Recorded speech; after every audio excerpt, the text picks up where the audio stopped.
Sanibonani balandeli baleli khasi.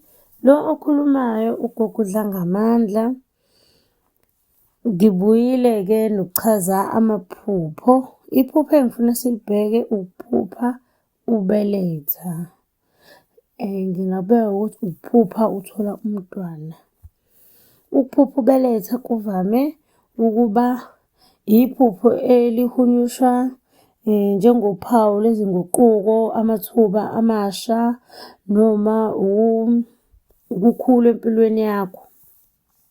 Incazelo yalo incike ezimweni yephupho kanye nomuzwa ophathwa umphuphi.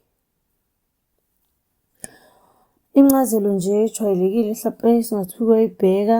Ukuphupha ubelethe ephusheni kusho ukuqala okusha, amathuba amasha, umphumelo wezimo zempilo yakho. Kusho ukuthi into obuyisebenzela isiyabonakala.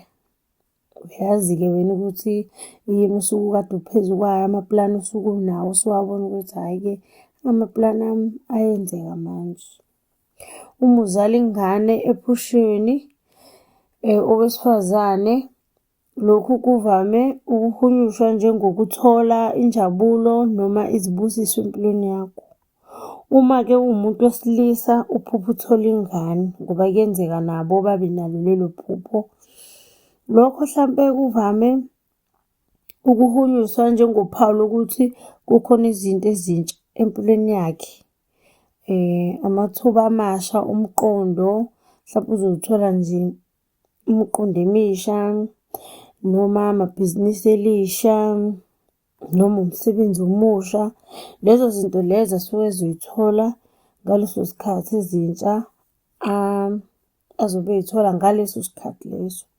Ngokomoya hlampe singathi ukubheka kancane, ngokomoya kusho ukuba nomthwalo omfanele omusha noma umsebenzi omusha ozodinga ukunakekelwa. Umthwalo omusha-ke uzodinga ukunakekelwa. Uma uphupha-ke ubeletha ingane yesilisa, kwezinye iy'nkolelo-ke kusho inhlanhla. Abanye-ke bathi-ke kuyinhlanhla. Futhi kuyasho ukuthi uzobe ube nenhlanhla yemali, kodwa kusuke nje kuyinhlanhla ukuthi uthi uyaphupha kanti uzobeletha umntwana wesilisa noma umntwana womfana. Uma uzophupha uthola umntwana wentombazane, lokhu kuvame ukukhombisa ukuthula, injabulo nezibusiso ey'zayo.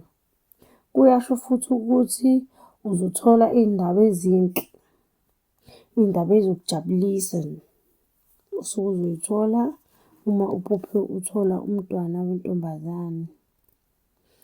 Uma uphupha ubeletha kanzima noma kabuhlungu, kungasho futhi ukuthi uyacindezeleka ngenxa yezimo ezintsha ozizamayo ukuzithatha noma iy'nqumo ozama nje ukuzithatha empilweni yakho. Uyacindezeleka kuzona. Uma utholwa kodwa ingane esingasekho emhlabeni, hlampe uphupha ubelethe umntwana eseshonile noma uphupha umntwana uyagula kulelo phupho, usuyamthola umntwana uyagula.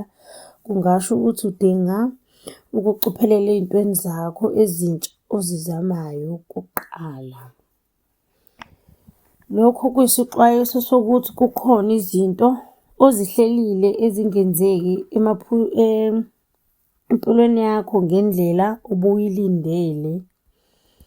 Uma ubeletha ngaphandle kokukhulelwa empilweni yakho yangempela, kungasho futhi ukuthi ulungele ukushintsha impilo yakho kabusha. Ngiyabonga ukuthi nilalele nize nifikela ekugcineni. uNkulunkulu anibusise konke kunikhanyele. Ngiyacela ukuthi bese niqeda ukulalela ni-subscribe, uphinde usho iphupho onesifiso sokuthi ugogo akuchazele lona. Uma unephupho hlampe elikudidayo ungacela lapho ukuthi gogo ngicela ungicacisele kule phupho elilukuthi ividiyo elandelayo iyobe isikhuluma ngalelo phupho lakho ufuna ukucaciselwa lona.